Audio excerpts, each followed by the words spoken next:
Look at the grouse, Esme. Where's the grouse?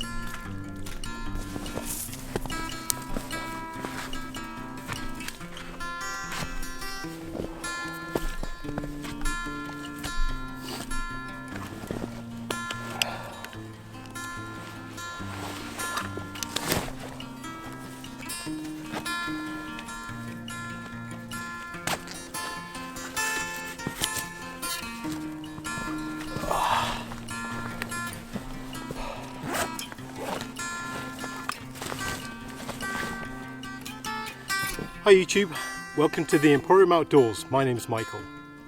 Today Esme and I are out doing some grouse hunting. It's late September and we've had snow in the forest and it's melting, so it's a little bit muddy. But it's still fun to be out. The temperature is probably about +2, so it's not too bad at all. It's a very enjoyable day and Esme's having a wonderful time. Today I thought I'd share with you a project I've been working on for quite a few weeks now, and it's a new knife. It's something that I've wanted for some time, and I'll show you some of the reasons why.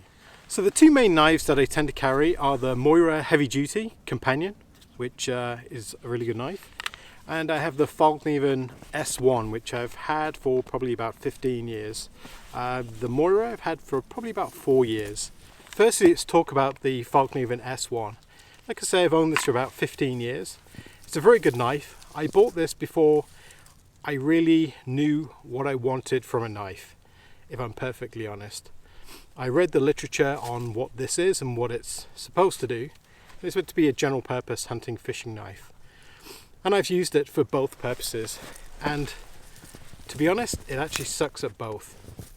I wouldn't take this with me on a hunting trip or a fishing trip. I would take a different knife. However, if I was going someplace for an extended period where I wasn't sure what I was going to find, this is probably the knife I would take with me, because it's very, very strong. It could do lots and lots of things. It could do everything, but it doesn't do anything specifically well. This is a convex grind, and it's VG10 steel.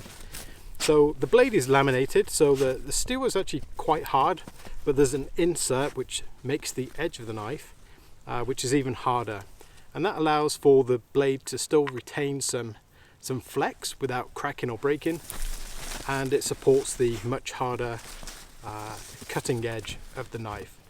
It does show some marks, wear and tear, and I'll do a close-up a little bit later on, but after 15 years this knife's been very good to me. With spending more and more time in the forest, I really wanted a more wood orientated knife, something I could produce feather sticks with. I could do some carving, do some fine work, and I decided to buy this Moira Heavy Duty Companion, and this is just a carbon steel blade. It's extremely sharp, it's always shaving sharp, and it has a Scandi grind, which means it's more like a double chisel edge, so both pieces are very finely sharpened to a very fine point. It does have a weaker edge than the convex grind of the Fallkniven S1, but for fine work this is very good. This is more like a woodworking tool, something like obviously a chisel. You can imagine chisel, it has a very similar edge, but obviously this is double. So one of the downsides of this knife as well is it's not a full tang blade, so the blade doesn't go all the way through the handle like the S1 knife, which leads to it being a weaker construction. But as long as you don't abuse this knife, it will serve you very, very well. Like I say, this is around $30, and I really enjoy using this knife. I actually take it with me quite often, probably more so than the S1 now. So for me, my belt knife isn't for heavy work, it's more for fine detail work. It's for food prep, and this, for instance, is great for actually filleting fish, and it's not too bad as well for preparing game, large game. So I wanted a Scandi grind, that's what I discovered. So I looked around on the market to see what was available, and I came across quite a varied selection of knives. The market is just full of them. So what I ended up doing was I bought this particular knife. So this is a Enzo Trapper in N690 steel, and I just bought the blank. I bought it from one of the online stores, which I'll link below, and I've just made some temporary scales just to kind of play around. I've never made scales before, and I wanted to make sure that I got the right fit and finish. I started out with the width was about 1 inch wide, which I found was too big, and I've gradually shaped the scales to something that works for me.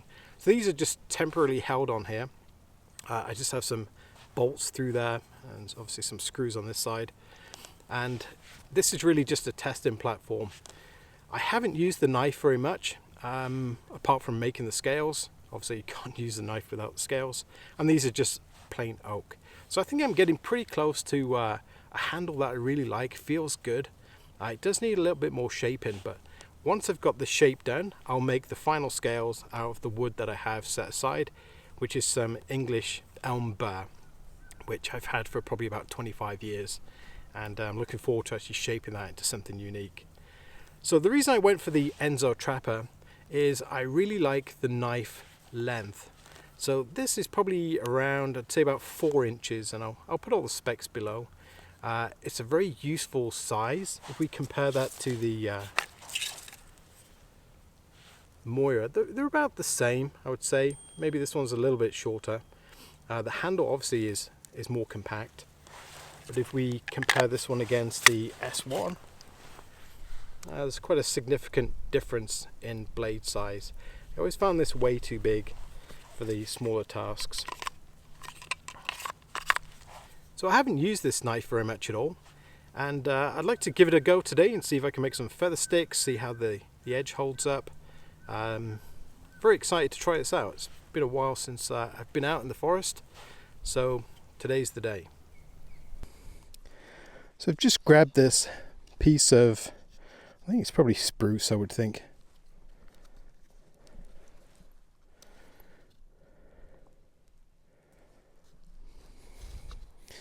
Let's see what we can do with this.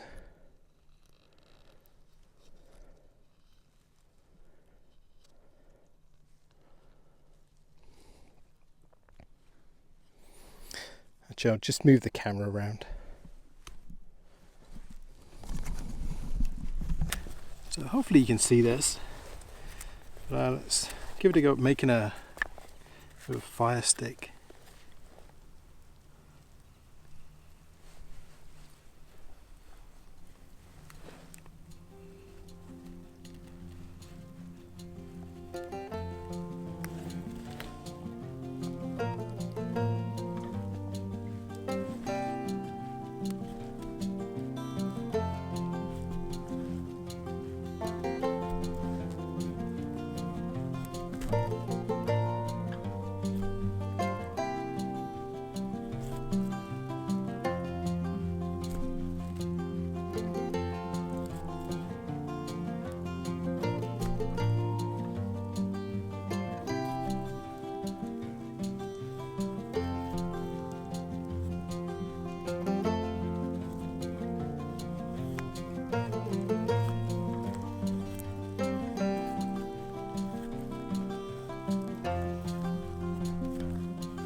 I think that does a pretty good job.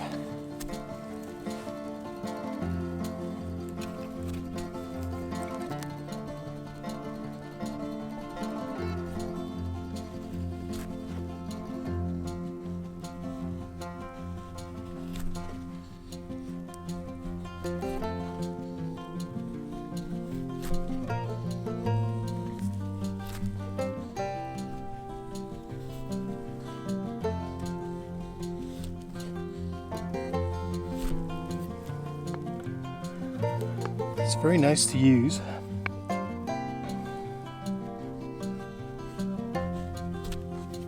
These lovely ribbons.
So this is the Fallkniven S1,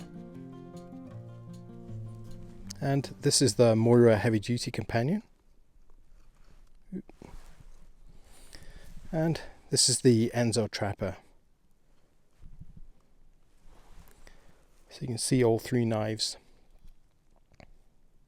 I do like the nice rounded belly of this knife. I do like the size. It gives me lots of control. You can really kind of control the tip very well. So I haven't tried striking a ferrocerium rod from the spine yet. It does seem quite sharp, but I tend not to use my knives that way. I always carry a separate striker on my ferrocerium rod anyway. I don't like to actually use a knife unless I have to. So it gives you some sort of comparison how the three knives look together.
So let me know what you look for in an outdoors knife. We're very interested to read the comments. So until next time, take care. So I managed to pick up one grouse. It's a ruffed grouse, bit of a smaller one, but it'd be nice to have that at home. Haven't eaten meat for quite some time, so this will make a nice treat. And as always, thank you very much for watching. If you like my videos, leave me a comment, maybe a thumbs up, and don't forget to subscribe.